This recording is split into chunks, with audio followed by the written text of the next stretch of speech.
Thanks to the Center for Fiction for hosting this, and National Book Critics Circle for collaborating on this, as well as Orion Magazine and the Brooklyn Book Festival, of course. It's a big effort. And everybody here, Meera, Meehan, John, Emily, Bathsheba, you're all really busy. Thank you. First, I just want to start and say that we're not, this panel, we're not here to argue about or establish the premise that our environment is in acute danger. We know this to be true, and we all agree that this is happening. So I just want to lay that down. And we're not here to solve the gravy train of pollution or fix the climate crisis either tonight. We're here to talk about environmental writing, basically. I recently had a conversation with Elizabeth Rush, who wrote the really incredible book, Rising Dispatches from the New American Shore. And she wrote in that book, the intricate systems of reciprocity are gone, which meant to us the sort of scaffolding supporting everything is tilted. Social mobility, income, decency, language, truth, politics, landscape. It's an urgent matter, the last one especially, this imbalance of landscape, because without it, we're screwed, basically. We're seeing this in wildfires, migrations, glaciers melting, and like in Liz's book, water rising rapidly. And on Tuesday, Meehan and I were on Twitter, and she tweeted this BBC article that said that 2/5 of the world's plants are at risk of extinction. A result, I think, of these intricate systems of reciprocity being gone. So that's all to say, stories about environmental disasters are hard to, she also said in there, quote, sometimes despite all we know and all the ways we have been warned, it's still really hard to metabolize the news from planet Earth. It's true that these environmental disasters are hard to metabolize because they are also hard to tell. Often environmental disasters are slow or ambiguous in nature and reach, and they're out of sight. They're not really even what we think of as disasters or even news. Like the slow destruction of a paper mill town in Maine. Or there are wildfires, pandemics, Chernobyl, hurricanes, that kind of thing. And we get buried in alarmist, instructive, or shrill tones. That's all to ask this question. How can we tell more digestible stories that can reveal, engage, activate, or show readers the complexity, the enormity, and the urgency of environmental issues without being weighed down by their own weight? Like, how can we rebalance the intimate systems of reciprocity with stories? What kind of stories are they? I wondered, Meera, if maybe you can start as a reporter, sort of how do you handle this task? Yeah, that is the biggest question I grapple with, because there's the need to write and bring stories that awaken people, and a lot of times that means that you have to really get on the page how human and non-human lives are being upended. That even is a balance, because the non-human lives are not reading the stories, the human lives are. So there's all that kind of translation that has to happen. So there's that urgency part of it. And then there's our very human reactions to things that if things are too difficult, psychological studies show that we shut down, we turn away from things that we can't handle. We're all scared of dying, and being part of a planet that is, so many parts of it are dying, takes that to this meta level that psychologically it's really hard. So it's trying to balance those stories. And I think this is why I'm so honored to be on this panel, is like balancing those stories of finding the beauty in the world, because the grief and the anger that is coming from reacting to the climate crisis as writers is the flip side of that, is that we live in a place that we love, that's beautiful, that we want to protect, and that there's sadness around that. So just trying to walk that line. I definitely want to hear from everybody else about how they do that, because I go a little bit back and forth, and I feel like every story has a little bit of both of those things in it, the loss and the beauty. Go next, if that's okay. Thank you, Meera, and thank you for the question, Kerri, and thanks to everybody for participating in this panel. I'm really excited to be amongst you. But so as an essayist who's been increasingly working on the subject of climate, the climate crisis, I'm still figuring this out, the balance between like appropriate despair, but not so heavy with it so as to turn a reader off. In fact, I was working on this rather lengthy essay called Climate Science for the New York Review of Books in 2018, shortly after the IPCC report came out that fall. And I was so I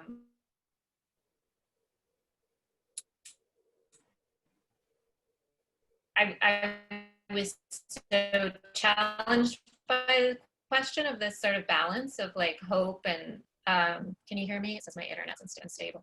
That I wrote to Barry Lopez, who I'd met on a panel that I previously sat on with John Freeman and Kerri about the subject of home. Barry Lopez of Arctic Dreams fame.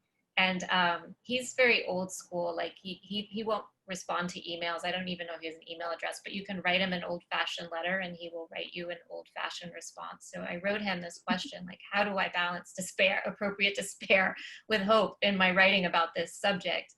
And I said, I'm really reaching for something I remember you saying on the panel about home, which had to do with waking up. Like the end of the anecdote that you shared, I think it was a conversation with an Indigenous elder somewhere, was wake up.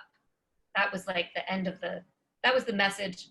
And so he wrote me this letter back, and this typewritten letter that reminded me of my grandmother's letters, like just because it had like shaky handwriting in the margins, making corrections to his own words. But this is what I'm going to read to you what he wrote to me.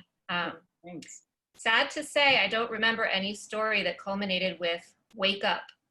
My general sense of talking with Indigenous people in an unguarded way is that most of those conversations end with those words. The elders I am in closest touch with are always shaking their heads and saying, how can you people, meaning mostly white, middle-class, educated people, not see what is coming? American denial about climate change reminds me of Borges's summary dismissal of some logical positivist pronouncement, quote, irrefutable but unconvincing, end quote. Perhaps one of the problems we're having as writers around this issue is that we don't know how to paint a dark enough picture and then follow this with an evocation of humanity's strengths that empowers or animates people sufficiently to keep them from caving in the face of the dark picture. I hope this non-answer at least stimulates thoughts of your own. Anyway, it was a generous non-answer to my question, which I share with you. Barry Lopez. Thank you. I just want to ask you something about that dark picture that may end up in sort of a hopeful picture. Do you think, and you don't have to answer this directly or somebody else can jump in and answer this, but do you think that makes us think that, you know, if we end everything with something hopeful or positive, that everything's okay when it's not, you know? I'll jump in on that if you want. I think that part of what we're all kind of talking about here is a problem with form, right? That like the way that stories get told, and particularly Meera, I'm thinking of science journalism, right? If you're writing for a glossy magazine, there are certain shapes that your stories are supposed to take, right? There's certain vessels that particular kinds of stories are supposed to fill. And climate stories don't work in most of those vessels. And so I think that you've seen a lot of flailing as people do this very thing where it's like, how do I balance the hope and the fear, the dark, dark truth and like the profound reality of change and make it fit into like this straight line that has a point at the end, right? And like, maybe we're asking the wrong question, you know, maybe the answer is no. The answer is something else. Okay, we're done with this thing then? No, just we can't do it. Yeah, and that is such a challenge between, you know, the shorter the form, the harder it is. I mean, I think that is, you know, and I was able, this question of hope just comes up all the time, and I ended up writing about that in the conclusion of my book of like, I kept thinking this is this like dichotomy, you have it, you don't. It's not, it's the waking up, it's the acting. forever, generation to generation to generation. Like that's what it is. It's not, it's never done. There is no point, but you're right that the form is really constricting. There's this thing that Rebecca Altman pointed out to me today that I'd never seen, maybe, is Kathleen Dean Moore's A Call to Writers. Has anybody seen that? Yes, I teach it. I never saw it till today. So anyway, that makes me think of, for those that don't know, she has some different kinds of writing thoughts anyway, but we can get to that later, or if you want to talk about it. But like John or Bathsheba, what are you guys thinking about with my long-winded question? I was thinking about what Meehan was saying about form, because I think I find it much more challenging to write about this in the short form, and that there's a kind of complexity that, at least if you can keep readers with you in a longer form, that you're not alternating between, is this a story of decline or is it a story of kind of hope and triumph in some sense? But of course, the problem is that the attention spans of the world that we're writing to, not everything can go out in book form, and not everything should go out in book form, because people need to be able to access this information much more quickly. And so that the capacity to find form that can move between scale, I think, is what I always end up trying to find in some way. What are the key points in a narrative where you can switch people from an individual to an ecosystem, or from an ecosystem to a family? Because I feel like the ways that I was sort of taught to write, particularly as a historian, are so linear, and that the stories that we're actually trying to unpack are not particularly linear, and their causality is so intensely intertwined, and it's a system of reciprocity that's gone, so it's a system of something else that's replaced it. So just I feel like I'm a little incoherent here at the end of the day, but no, your book, I think that your book, Floating Coast, does that. You take you're not going on a traditional timeline like a historian are. You're like peeling back, you're mixing a lot of things in there. Yeah, I don't know. John, what do you think? How do you write these kind of stories? How do we tell them? I do think it has a lot to do with how we conceive of time. Emily has this line in her essay that she described in the New York Review of Books. Is it possible to be haunted by the future as well as the past? And I think one of the things we're mourning is our idea of the past, because in many ways, due to the misinformation, disinformation, and propaganda that was fed to many of our cultures, but especially American culture, about the coming climate crisis, there's a way that writing about it is like writing about Y2K. And we'll all have this sneaking suspicion that we'll wake up and it'll be like, oh, it's fine. It's fine. The computer code's okay. Where in fact, the system of capitalism, which developed over 7 centuries, was from the very beginning embedded with ideas of dominion, which came from Christianity, among other religions, that were deeply problematic to treating landscape as an equal force as human life, let alone peoples that were connected to that landscape in psychological, cultural, and spiritual ways. So to tell climate stories, you need to move in multiple directions at once. It's not just simply projecting into the future as to what will happen. It's also reconceiving what the past meant. And in that sense, it requires really limbic writing, which I'm very happy to be on the panel with Bathsheba and Emily and Meehan and Meera, because your work does that in very different ways. Like Bathsheba in Floating Coast, at one point you have a transition sentence that is, being Soviet was a material state. And then you talk about how being Soviet meant that you could kind of live in apartment buildings and in cities, and it described a whole structure of using materials and building things. And I would say American life is the same way. It's an idea of perpetual accumulation and consumption, and we know where that leads us, and so I love that Meehan, that your book is going to be about, like, well, what is the most essential question I can ask about consumption and addition? Well, maybe it's about not having another child. And so I think it's about reconceiving these big questions, and also to some degree reconceiving what drives us to conservation. Now, I was really happy in reading your book, Meera, that you use the word love. You use the word love when describing Kazim Ali, the famous Indian ornithologist, that he fell in love with birds. And I think because we're dealing with systems of accumulation and acquisition and 7 centuries, 8 centuries old capitalism, we have to start thinking about the powers of other things which are less extractive. And love, to me, is one of the least extractive powers that exists. So to me, it means finding new ways to tell a love story. Which you do in your next anthology. John's next anthology, Freeman's, is the theme is love. So I just read it this week. Does anybody have any response to each other? I want to add something to that, because people have already mentioned a few times grief and mourning, and John, you have just mentioned love.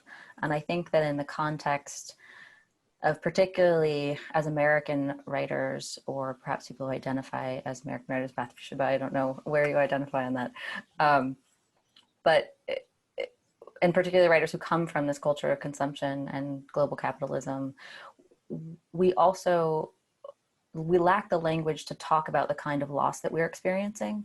And I think we lack a psychological framework for understanding the kind of grief that we're actually experiencing. So, you have the kind of classical, the however many stages of grief in the Kubler-Ross, there's the anger and the denial and the, the flailing, or whatever all of the stages are.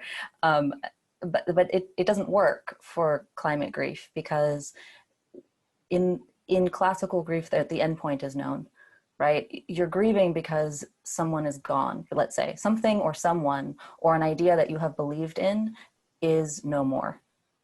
And Freud included ideas as well as, human beings and family members in this sense of, like, what is grief and what is mourning. And sort of in Mourning and Melancholia, he talks about this, right? That melancholia is the thing where you get sort of stuck in being incapable of letting go of the thing and fully mourning healthily the loss of this thing, because there's this sense of betrayal, because you love the thing so much that if you were to fully mourn it, it would be like denying your love for it. So that's complicated enough, but now throw in the fact that we're dealing with an ongoing system of change in which the thing is not yet lost, but is disappearing, and we don't know what the end point is going to be. So it actually makes me think of something from, I think she's a psychotherapist, maybe from like the 1970s. Her name is Pauline Boss. And she was working with families of soldiers who went missing in action. And she realized that there was this other kind of loss that she termed ambiguous loss, where it was unclear if the soldiers were coming back or not. And she sort of, came up with a framework that had 2 kinds of ambiguous loss. One for the one that would be like soldiers missing in action, where the object of your love is physically absent but psychologically present. And the other is as it's something like the case of an Alzheimer's patient, where the person or the object of love is physically present but psychologically absent. And those are, as with the Alzheimer's patient, I feel like we're maybe a little closer to that one, but even there it's still complicated, because with Alzheimer's the endpoint also is known, and with climate grief it's still not known. The horizon is sort of written very clearly and starkly out there for us to see, but things can change. So I think that when we're talking about how do we think about love, and how do we think about grief, and how do we think about the kinds of stories we want to tell, I feel like we have to acknowledge our own sort of psychological limitations and bafflement at being inside these systems that we are all sort of struggling to live through moment to moment, much less sort of make any sense of in writing. I mean, there's also the ambiguity too, is like, it's with COVID too, we have no idea, it's so ambiguous, and we're all living in this ambiguity of language itself or truth, don't even really all have the same sort of land that we're on. So I think all that combined, that invisible kind of trauma, that state of ambiguity is everywhere right now, not just in writing about climate. So it makes it extra difficult, perhaps. Anybody else? Yeah, and there's some, I mean, and maybe just to bring it back to your original question, Kerri, about that, Liz's thought about reciprocity, which goes right to your point, John, about love. And while the endpoint is not known, it is, it's fascinating to watch how we are changing our structures now in the moment of dealing with the crisis. And I mean, when I met Emily and Meehan in person around squash soup and coming together and thinking about how to live differently, right? These are wake-up calls in some way that are not going to, that's what comes across through the writing, with the writing about the grief and the love, is about like, what can we make now here? And then you've got climate fiction, which is also exploring these much greater, to go to Bathsheba's point, of the scale of like thinking of the future, of thinking of what can we become, right? And that has been the missing part of so much. I mean, definitely within the science writing around climate, but was missing for a long time, that Amitav Ghosh writes about in The Great Derangement, of like, where are the new stories? Where is our imagining for what this can be? And the Green New Deal was kind of the political response to that, of like, we're trying to envision, like, it's not just like, we need to stop putting out greenhouse gases. It's like, no, what kind of world are we moving towards? And that, you know, playing around with all of those things together is feels to me like that's where the most interesting part of writing about this moment comes from. Since you've all mentioned, I think everybody mentioned global capitalism in your responses, I want to ask a question about that. So the sins of global capitalism are our body's burdens to bear, you know, either in the toxics we absorb, or the responsibility we're made to shoulder. Like, you know, you have to take cloth bags instead of plastic bags to the grocery store, or bleaching paper with chemicals or not, or having babies or not, you know. We have to bear these, or we've been made to bear these burdens by global capitalism, really. And storytelling seems to be our burden here too, to make sense of the messed up world, right? And make sense of these burdens and that have been placed on us. So my question is, this movement, how do I say, this movement from the ode to the tree narrative and towards something more intersectional, like Bathsheba's book. That's what I was trying to say about your book, sorry, Floating Coast, where she writes across language and history and culture. It comes across as out of touch if we ignore that level of engagement, I think, in our writing. Is there value in the purely observational, like purely sensory ode to a tree? You know, can environmental writing just inspire? Can we have like a leaves of grass, or are we being, you know, or can we just do that? And it relates to that kind of essay, or that kind of book I call Man on a Mountaintop, looking at things. Can we still do that? So the larger question is, what informed this transition, or from cave art to commentary? You know, was there a moment when the responsibility of literature changed from documentation to judgment? And do you feel a moral responsibility, or is this just another burden to bear? I don't know. Discuss. Those are a lot of questions, but I'm having a hard time with it. I mean, I was writing about birds a lot. I was writing about peregrine falcons, and I was supposed to be going to South Asia to continue writing about vultures this fall. And there is part of me that's like, do I get to write? Like, I love that. I go back. I love writing. I'm like Salim Ali. I love to write about birds and people, how crazily obsessed people get about them. But I am finding, like, can I write about that anymore? Do I feel okay? You know, it sounds like, Emily, you've made a decision that you are only writing about climate, right? I mean, it's interesting. I would love to hear from others of how, whether you feel like you can write about things without writing about climate now, because it feels like this is what we need to be focusing on as writers. I personally felt very shaken by Amitav Ghosh's The Great Derangement. That really acted upon me, this sort of moral call for fiction writers to address the elephant in the room for the sake of future readers. Like, if my work is to matter to future readers, should there be future readers and I'm not talking about this, they're going to think I was a deranged person, not to have seen it or addressed it. And so, you know, I'm not an environmental journalist or scientist or historian. I was trained as a fiction writer. And when I got my MFA at NYU many years ago, the moral crisis of our era, the crisis of our era was 9/11. And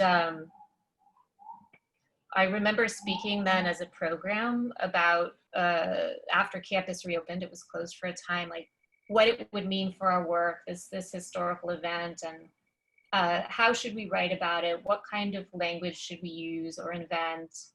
How had it altered our perception when we were still in the midst of the dust? And yeah, I feel like now I've more or less jettisoned the novel that I was working on, because I feel really morally hidebound to writing as creatively as possible. And I do have a thing or two to say about form and like the creative possibilities. I feel more excited as somebody who's working on this subject as an artist and in terms of inventing new structures and forms than I was as a writer of fiction.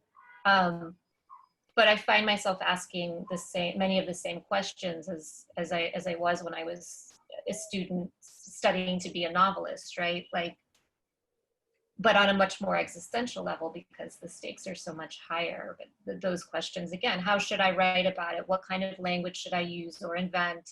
And then for me, also as a woman of color raising Black children in a low-income community that's plagued by environmental injustice, I also think, and as an American citizen and as a professor at a public university and as a consumer in capitalist culture, the questions also feel like they need to be, how does my perception and behavior need to adjust as I'm only beginning to wake up? And those feel like the questions the work needs to address right now. And just to follow up, Kerri, on you alluded to Kathleen Dean Moore earlier. I was also introduced to her Call to Writers by Rebecca Altman, the environmental sociologist who writes on plastic. That was like a call she made back in 2013 to writers of like all kinds, not just environmental journalists to touch on this subject, including creative writers and poets. So I wonder if we had a poet on this panel, I wonder what they'd say about brevity, like the complications of brevity. I don't think they'd have the challenge that others are, the historians and the journalists are saying, like, this is a subject that needs time and length. I don't know. I think, you know, the poets need to have their say and have their say too. We have one, John. Wait, we do. John, you're also a poet as well as an editor. 2 books of poetry. Oh my gosh, yes. John, Yeah, take my foot out of my mouth about that. So, but I want to talk, I mean, I think we should talk more about form, but Yeah. what Kathleen Dean Moore said was, actually, I think she herself was quoting Annie Dillard, who advised, like, what would you say to a dying person that would not enrage by its triviality? And now we have to write as if the planet is dying. And then she had like 7 kinds of forms of writing that she deemed to be essential, and she listed them out. Those I can read the kinds. I'm not going to go into her descriptions, but 1 is the drumhead pamphlet. 2 is the broken-hearted hallelujah. 3 is the witness. 4 is the narrative of the moral imagination. 5 is the radical imaginary. 6 is the indictment. And 7 is the apologia. And of course, writing could be a combination of those, but the apologia, I'll just read this one. Finally this, right to the future. Try to explain how we could allow the devastation of the world, how we could leave those who follow us only an impoverished, stripped, and dangerously unstable time. Ask their forgiveness. This is the literature of prayer. Is it possible to write on your knees weeping? And that's honestly, as a parent, that's the one that I feel most drawn to consider.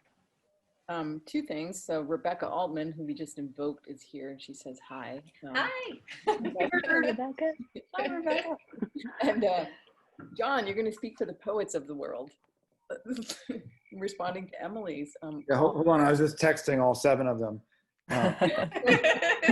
No, I'm so glad you read that whole list, because listening to it, doesn't it feel like we've heard a lot of indictments, but many fewer apologia. Yeah.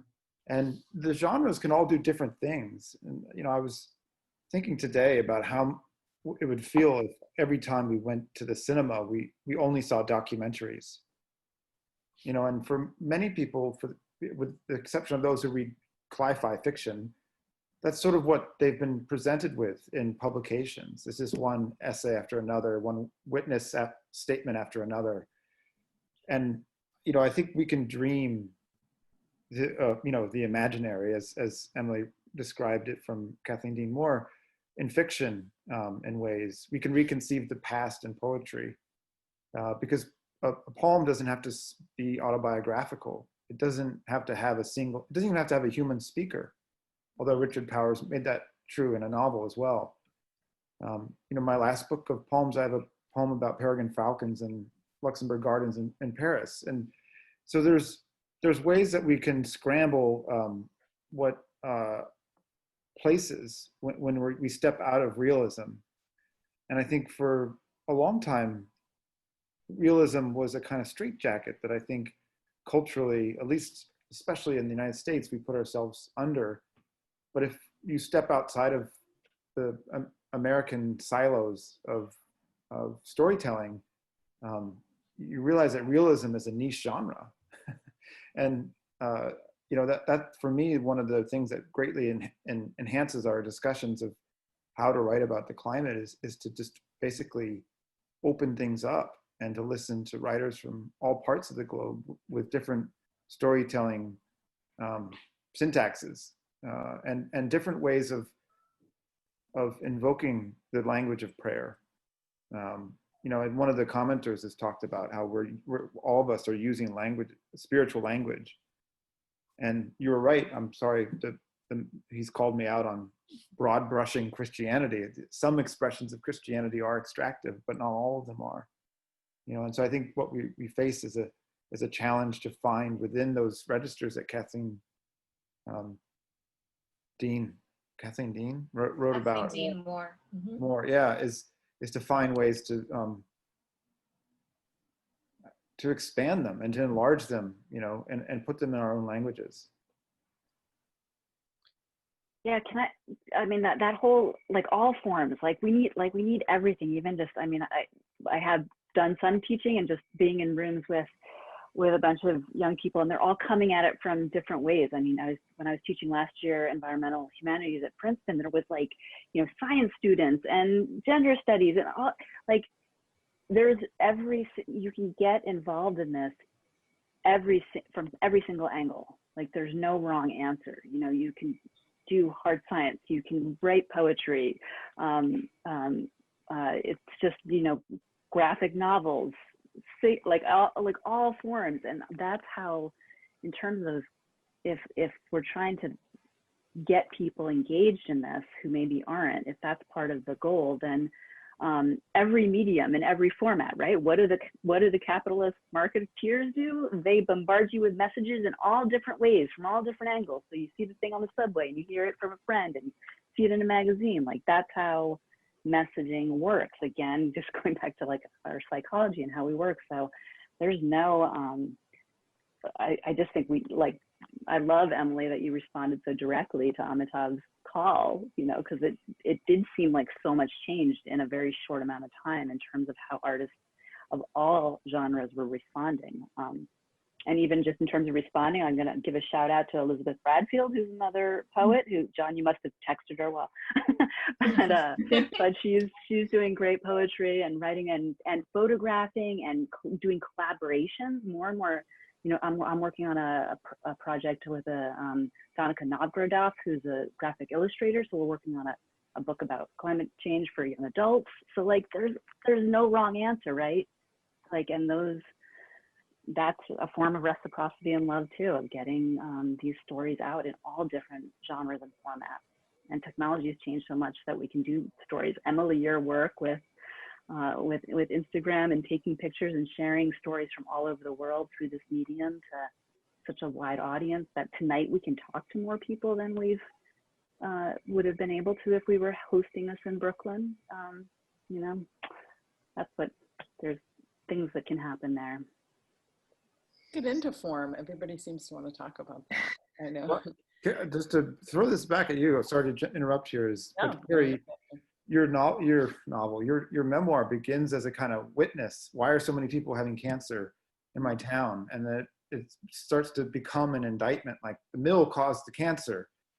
And then it becomes a kind of mixture of lots of different forms. And I love what you just said, Meera, about collaboration and sort of hybrid forms, or searching multiply through forms to try to find ways to tell stories that are new. And I think that's, Kerri, to put you on the spot, I think that's what makes your memoir so good, is the way that it doesn't presume that any one form is the answer to telling the story of what happened in Rumford and Mexico around the mill, and you know what people suffer from as a result of working there and why they won't leave. So I don't know. I think the future will be multi-genre and collaborative.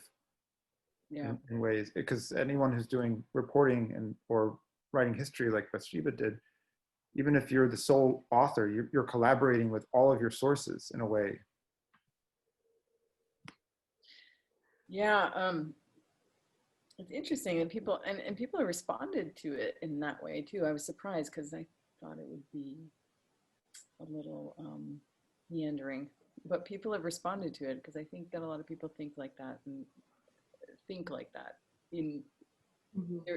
They're attracted to different forms, maybe, you know, some people are attracted to the memoir part, some of these science parts, some of the photographs. Some people don't understand the photographs. It kind of doesn't matter. There's a little bit there for everybody too, anyway.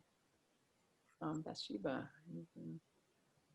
Yeah, I was thinking back to something you said in your original question about what do you do, or how do you balance the desire for a kind of, maybe old-fashioned would be the right word, kind of nature writing that you know, tries to be faithful to a place and a scene and draw people in deeply, and how do you combine that with some sense of a call to action or a desire to make injustice clear, or you know, the other kinds of valiances, the more activist or applied political action. And it's something as a historian, which neither of these are modes historians usually write in, right? Like we are neither activists nor describers of nature in our usual form. But to me, one of the things that's challenging and exciting about writing history now is that it is a tool for trying to show people not exactly, but some version of what those kind of relations of reciprocity looked like, that they were actually lived realities. They're not fictions. We don't actually have to make them up. They're tools that are within human experience. And that part of doing that is actually being able to use that sort of granular textured language that brings people into a scene and lets them see something. And I'm very much bound as a historian by, you know, what I can find, you know, sort of breadcrumbs the past leaves you. It's the only rule that I really operate in is that I can't make things up. But I think even within that, there's enormous space for the form to essentially tell a story that undoes the story that we're operating under, that it is just human beings that change things and matter, right? And that you can use the archives that we already have to re-articulate the human experience in its actual richness, because these are, you know, these are such lived ways of being even into the present. Those systems of reciprocity aren't completely gone. And so I think that in some ways, this moment of crisis feels sort of bizarrely generative within the fields I operate in, because I certainly felt freed, you know, as somebody entering a world that's as changed as this one and where everything is so uncertain, freed to, like, why not tell the story that I think is the most important? Because, you know, the sort of normal hoops you need to jump through seem somewhat less important, and the bigger issues are front and center. Anyway, I'll stop rambling. Bathsheba, I really liked what you just said. And it reminded me of, I just did a panel the other night on The Parable of the Sower by Octavia Butler. And one of the other panelists was Mary Anais Heglar, a climate essayist and activist. And she referred to that quote by E.L. Doctorow, which I think I'm paraphrasing, but he said, you know, the task of the historian is to tell what happened, and whereas the novelist tells how it felt. Mm-hmm. But I feel like listening to you just talk and having read your wonderful book also, which feels very novelistic and richly felt, that those yes. I don't know that those divisions no longer apply when we're talking about this subject, perhaps. I mean, that's one of the exciting arenas as a writer, or what I hear you saying as a historian too, is an invitation to let go of how we were trained to tell stories, because the urgency requires perhaps experimentation and feeling in addition to fact. I wanted to go briefly back to something that you were, the phrase personal burden, and also Emily, you're talking about the apologia, right? That there's I worry a little bit about the tendency to write from a place of feeling personal responsibility for this crisis, because although it may be something that we do feel in various ways, or that it's tempting to feel, I think it's also very important to remember why we're feeling that. And part of it is that the fossil fuel companies have arranged this world such that you do feel that. Right. And such that you spend a lot of time feeling personally responsible and wondering what you personally, in your apartment, in your backyard, whatever, can do to be different. I think it's very important to remember that BP was the company that popularized the idea of the personal carbon footprint.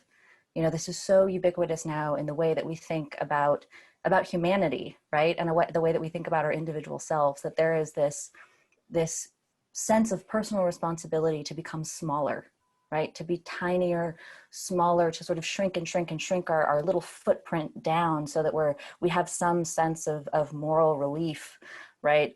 Just for breathing, which emits carbon dioxide. You know, I mean, it's this I think a really pernicious myth that you personally are responsible for climate change.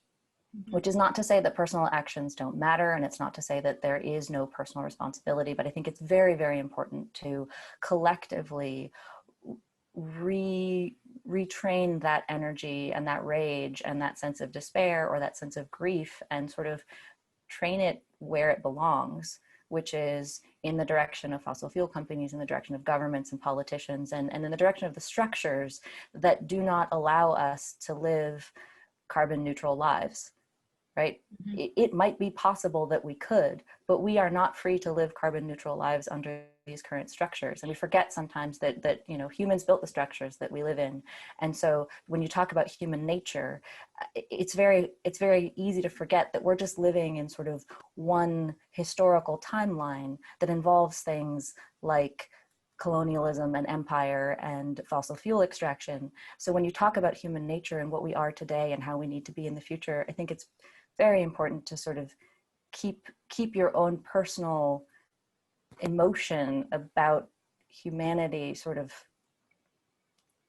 relative to some degree.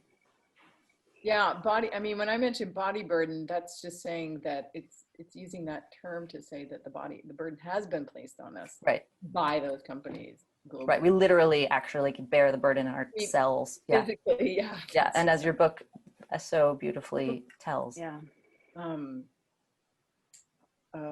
Anybody else want to talk about? Well, we can just move right into, we started talking about form a little bit, and I want to really dig into the language too, even, you know, with John's book. Where is it? Up there somewhere, Dictionary of the Undoing. He takes language to task. You know, when we were talking earlier, I said earlier that I'm not sure if we even have a shared language anymore, with so much that's going on.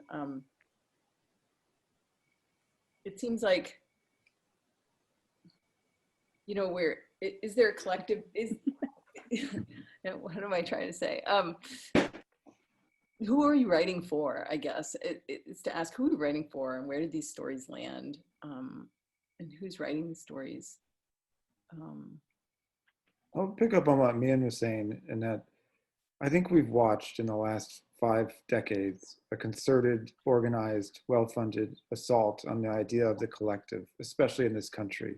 Yeah. And it's been ground into the very core of our civic life now. And ideas which are actually quite radical have become absolutely normalized. And it's changed the way we live, it's changed the way we learn, and it changed the way we speak and what we can assume. And in the last couple of years, we've watched it change the very nature of what we presume to be a fact. And when you couple that with the technology that we use now to go and collect our information about the world and how those algorithms are driving us into separate and siloed realities, it's a very despairing time to make and rebuild a collective.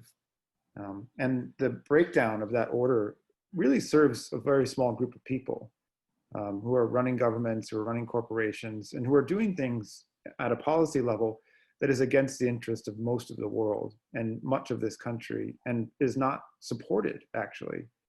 And we're watching that happen right now in our own government on other levels, unrelated to, but connected to the environment. So it's a very challenging time to be a writer, because you're constantly having to polish wounded and vandalized bits of language and reestablish what they actually mean in order to deploy them. And I'm really glad, Meehan, that you brought up the fact that, you know, responsibility has been sold to us as a kind of corporate commodity. And, you know, it's notes like that have to constantly be braided into storytelling now, because the information that she was calling upon has been fed to us through advertisements, through messaging that's so dispersed and so constant, it's hard to even find a source for it. But through its ubiquity, it feels like truth, when in fact, it's actually been a long, long campaign. So my feeling, you know, about language today is that writers have to kind of rebuild it the same way that we're rebuilding our community, in the sense that you have to kind of start and fight locally to some degree. You know, you sort of eat local, you buy local, you try to move around locally, and get involved in local politics. And that's not to say that I can't speak to someone else in Romania, for example. But I just think with in terms of language, there's so many tiny tears in the fabric of civic life that Ruth Bader Ginsburg talked about. And she was a Supreme Court justice, and so she could operate on that level. But as a writer, I think you have to presume a far more local level, and then it's just a bonus, for example, if someone overhears it and it makes sense.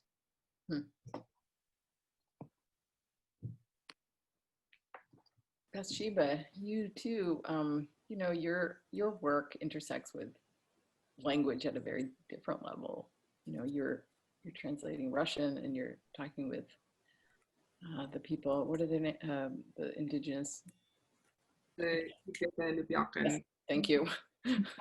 Thank you. Don't have that at my fingertips, but yeah, no, I mean, that's another kind of way. Like, how do you manage that, as regarding what John just said, or related to that question, I'm just reading from the chat. This is from Yeah. Catherine Holt, who had a similar question for you, Bathsheba, specifically. I'd love to hear Bathsheba speak about the question of abused language and collectivity in the Soviet versus American context. I'm not sure there are any lessons that carry over, but I'm curious. That's a good question. Yeah, I mean, the question of what words mean to the different people in your audience, I don't think it's unique to this, right? I think it's the sort of fundamentally unstable core of being a writer, that you are hoping that you put together enough sentences that contain enough words that the people out there will be able to receive them in the spirit that you gave them. But it's always a question, and, you know, sort of you have to like close your eyes and hit send and hope it's going to be okay. Or at least that's how I tend to feel. But I think this question of using writing to build up some sort of civic understanding and sense of civic responsibility, because I think that in what you were saying, John, to me is the thing that feels so fleeting and under stress currently in this country. And in a way that feels in some ways familiar, not from the Soviet period in Russia, actually, but from changes that started to happen about 2014. When some of the tools of creating multiple narratives and distributing them far and wide, not for the purpose of a single narrative hitting as propaganda, that was the Soviet version, right? And in some ways that's easier to deal with because people are very smart. You can figure out what propaganda is, you can recognize it, and you can find ways as communities on a variety of scales of operating inside and outside the propaganda. And I feel like the kind of current way that information moves through the world is, instead of being one narrative that's sort of sent out, it's multiple narratives, and that's actually far harder to work with, right? It's not just denial of climate change, it's denial of its scale, it's denial of who is responsible, right? Is it people as individuals? So it's kind of moving the goalposts so that you're supposed to pay attention to your recycling rather than your elected representatives. And I think that, to me, as somebody trying to write words that people might pay attention to, that atmosphere feels challenging in a way that's very distinct from either the American or Soviet 20th centuries, where often the costs for writing against the dominant narrative were very high, very clear, and I don't want to minimize them at all, right? They could cost you everything. But that we have a very different kind of challenge in this fractured environment. You're looking at the chat. Somebody said, and yes, like Peter Pomerantsev has argued in that book. I have that here too. What's the name of that, John? I know you know that book. In the chat, nothing is true and everything is possible. Yes. To go back, I actually just saw something here too that I want to address before we move to another question, unless we don't have to move to it. We just keep talking about this. But Rebecca asked, John mentioned that the moment requires limbic writing, or that's what I think I heard. She would like you to clarify that, if you can.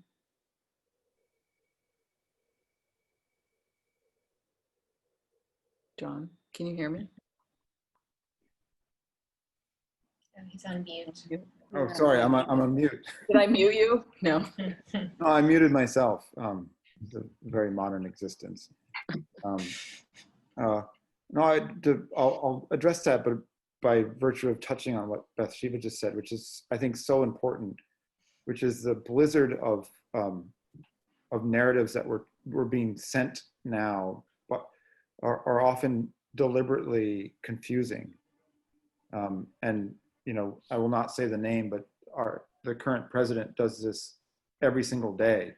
We'll change course of a single comment 3 times in a day, and so it becomes virtually impossible to actually question him about anything, because at any one time he's said or believed 3 different things. And I think, you know, in terms of how we now tell stories, I think we have to begin at a really quite almost fundamental internal level when it comes to grappling with what it feels like to be in the world, and, you know, to use deeply sensory language that calls up the connection between an exchange between ourselves and the natural world. And so when it comes to pulling through the Kathleen Dean Moore list, I think you have to be careful to rely upon any one of those diktats, especially indictment, because most of us don't live in the world constantly of indictment. We live in the world of hope and possibility and touch and desire for warmth and love and all these other things. And so in the middle of these rather dark times, one of my happiest moments was delivered to me by Meehan in March when I was sick with COVID, and there was 1,000 people dying every day in New York City or close to it. You know, she managed to slightly to basically put a finger on one thing that was odd about the time, which is that the air was so clear. And all of my body was telling me this, but my mind, parts of it, and my sort of nervous system were also deeply worried by what I was reading in the news. And of course, you know, Meehan, you then wrote this op-ed which points out that around the globe, clear skies were becoming part of the also of living under COVID. And I feel like right now we have to listen to what our mind is, what our body is telling our mind. And maybe I misused the word limbic in that case. And I should have referred to the science writer. Hope that clarifies. It's getting close to 8:30, but I'm not going to stop yet. Cheat.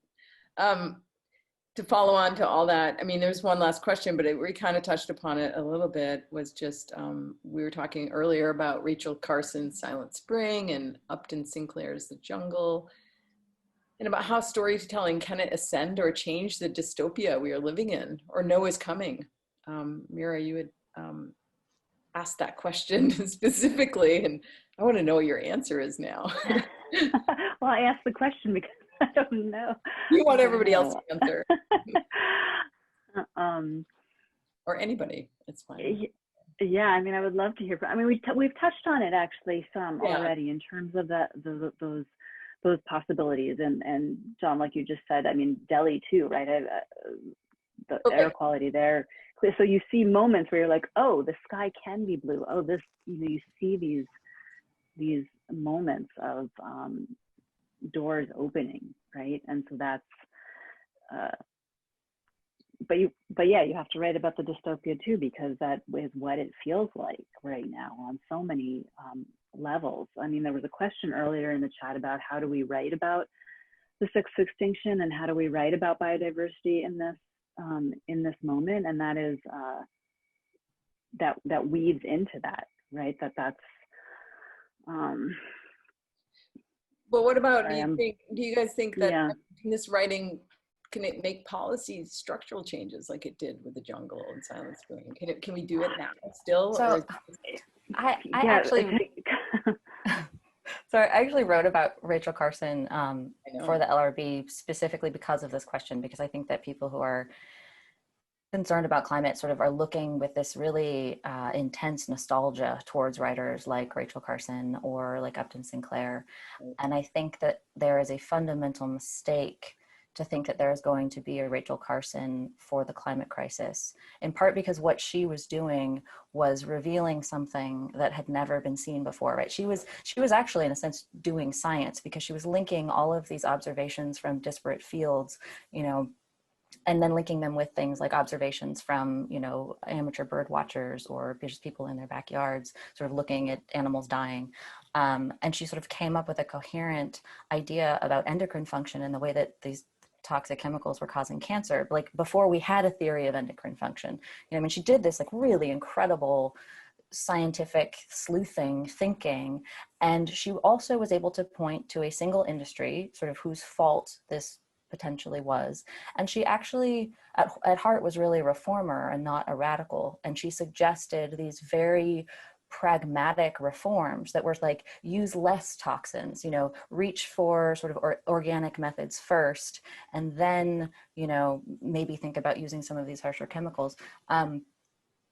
so what she was doing in the intervention that she was attempting to make were very, very different than what we need to do today, or what arguably needs to be done, which is to and I say arguably, like in the words of the IPCC report, we need transformational change on all levels, in infrastructure, our global economy, food systems, transportation systems, all of it. We have to change all of it.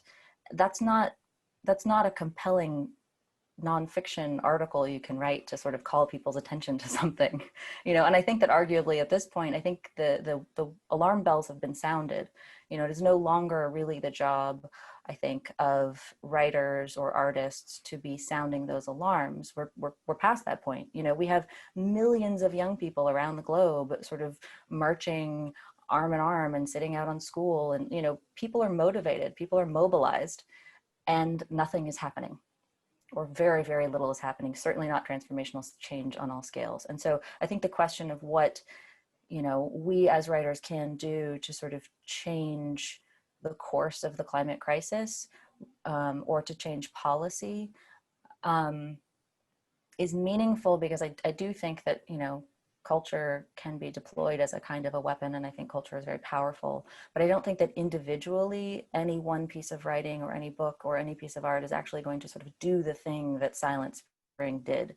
I think that there has to be an ecosystem of art and of writing that it creates this sort of groundswell of change over time that is going to lead us into what is next. I think the piece of writing, and this is because of my training as much as anything, that I think about in terms of the scale of change we need, is the Communist Manifesto, not something that's about the environment in particular, and not because I think we need to create communism, because I don't think that particular model worked particularly well on an environmental front, but because it was a piece of writing that offered people who were at the point of saying the way that we are living now is impossible and it cannot continue, and the terms of life that we have been offered are simply, it just has to stop, right? It is not livable, and it offers people in that situation some vision of what is next, and a programmatic one, a very straightforward one, not a particularly poetic one, actually, but I think the kind of resonances to me with the kind of end of the Russian Empire, when so many people in that political space just understood the terms of life that they were living under as to be, they had to end, right? That way of living had to stop in order for humanity to continue. That feels to me so much like where we are now, right? And we are just feeling around in the dark for whatever that next model might be. And that is such a piece of political writing, not of science communication or communicating history, or it's a different mode in some ways. I want you to talk if you want to talk some more, but I'm starting to look at the Q&A because we've reached the end of our hour, which was way too short. So there's a few questions here. Do you guys mind me asking, or do you want to keep talking about this?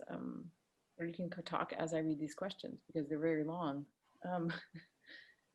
Interesting questions. Thanks for having this panel. John says it's important to think about what the past meant. Just today I did a bit of research in the history of the planet. And found 540 million years ago, there would have been 6 total extinctions of life on the planet. Would this recommend a bit of humility to us in thinking our own time is so critical? Is it only the human presence that is the self-concern that prompts us?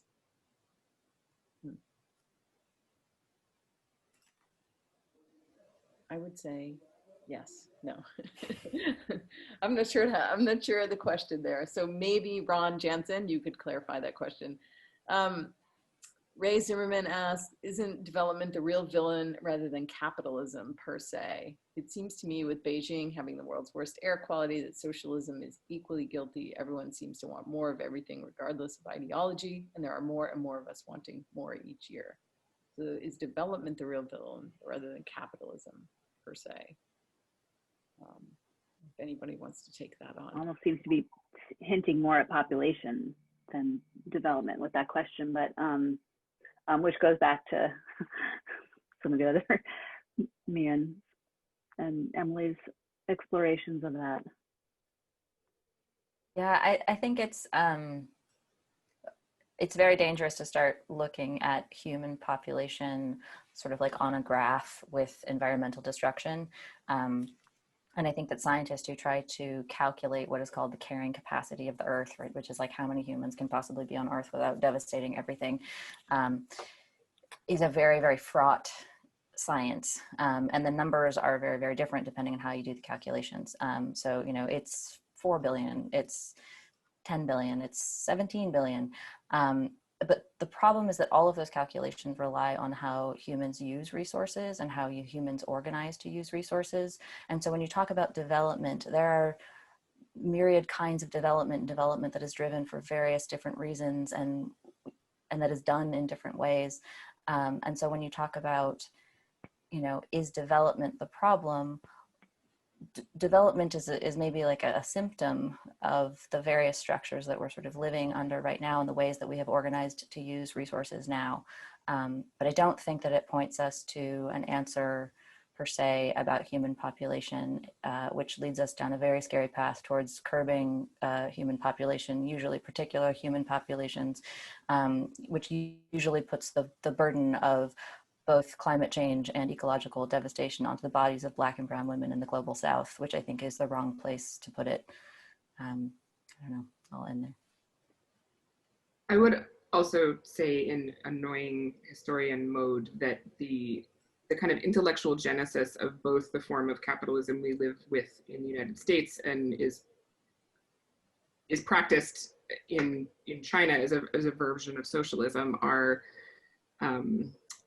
they are the immediate stepchildren of the Industrial Revolution, and so they understand growth to be the kind of fundamental engine of human existence. And that's a very recent way of understanding human existence, and it's certainly not the only way to orient one's life, which is kind of what Meehan is saying. And so I don't think it has to do with human nature, right? I think it has to do with the particular origins of these two ideas about how you organize economies and what you value within those economies.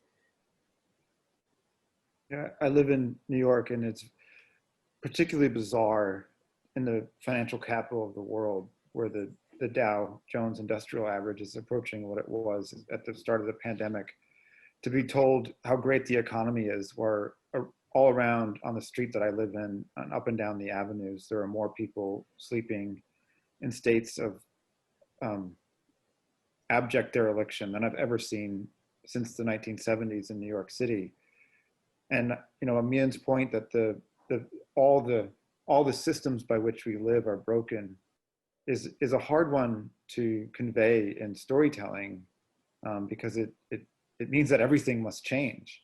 You know, Emily, in your piece in the New York Review, you point out that, you know, under current models, we're going to get to 4 degrees increase, whereas you know, the 2-degree increase that the Paris Accords were shooting for was already genocidal for many parts of the globe.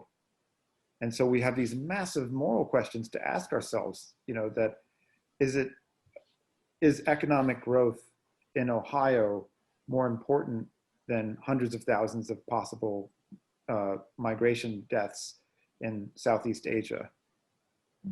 And, you know, Meehan, you forwarded something on Twitter recently that I thought was really telling, which is that there was a global study over what would happen if there was a coronavirus vaccine, and would people around the world share that with the rest of the world? And America was the only country where people said Americans should get it first. They were the only country that thought its citizens should get it first. And I thought that tells us a lot about how the climate crisis will go if we're not careful. Well, I would say is going. Yeah, yeah. is going. Is going, very much so. Somebody has an interesting question here. Should all living things have personhood, like trees? It's not a writerly question, but it's a philosophical question, I believe. A legal question, actually, and there's been some interesting legal cases recently about giving personhood to, I think it was a body of water most recently. Yeah, forests also, right? Yeah. You guys It's so weird that we think this is radical, though corporations Yeah. have I person. know, right? Right.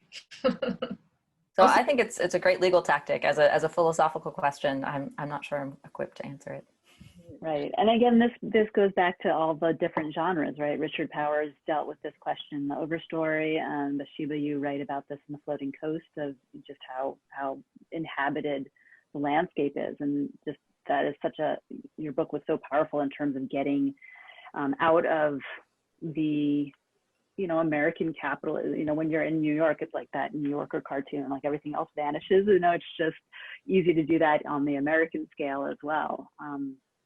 That there's all these different ways that you can bring up that idea of personhood. We can look at it from the historical, the anthropological, the legal, the philosophical, like that. Those are all ways in.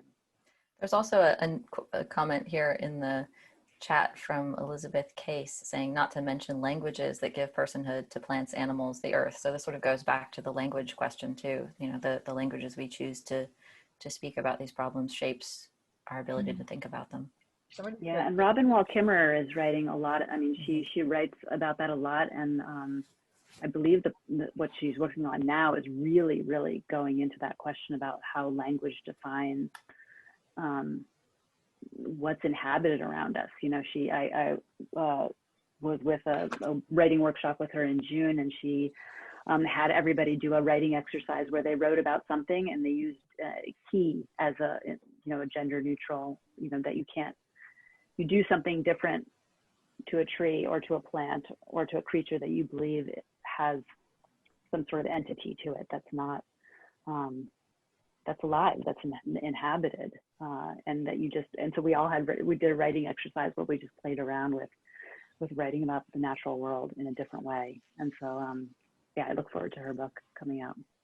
Yeah, Oh, sorry, go ahead. it's a fundamental principle of many indigenous legal traditions. Right, of course, yeah.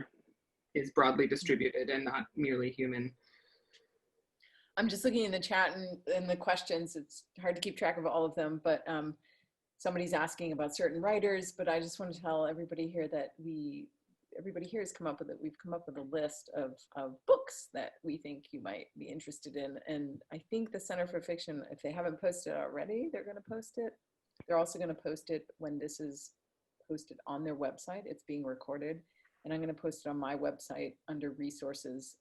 So this book list. So somebody was complaining that we haven't talked about Wendell Berry. So, we have a list that we recommend. I mean, I'm sure it's not final, it's expanding every day, but we're going to put that list up here somewhere, or somebody's going to for us. Rich collection of sources. The chat is the sources could be shared. Yes, probably. I don't know how, if the Center for Fiction is watching and listening, if there's a way you could save this chat, I will collect all these links and put them on that document too. So, but I think it's 15 minutes past our bedtime, and you're probably I don't want to be. Is there somebody from Center for Fiction I can say goodbye to? I don't know what to do now. Can we thank all the Center for Fiction and Orion Magazine and National Brooklyn Book Book Critics, Fest, all of and you. Kerri for bringing us together. Yeah, Kerri. I don't know how that happened. Thank you all for responding to my email. You didn't even know me, half of you. So, and I'll send you an email very shortly to have our discussion, post-discussion. But thanks everybody. Yeah. Thank you all. Yeah, that was a wonderful discussion, and we are going to be posting all the book recommendations in the chat any second now, or I think it's not letting them do that, but we can actually just email it to you all. So that's what we'll do. So you all have it. It's quite an extensive list, and we'll see if we can pull the stuff from the chat and add that to it. If you can. Yeah. So, wow, thank you all so much. And it feels like it's just the beginning. So maybe we can revisit this again when the world is open. Okay. In person? Yes. Yes. Yeah. Great. All right. Thanks, Thanks everyone. for everyone Thank out you. there. Thank you. So much. Thanks, Good everyone. night.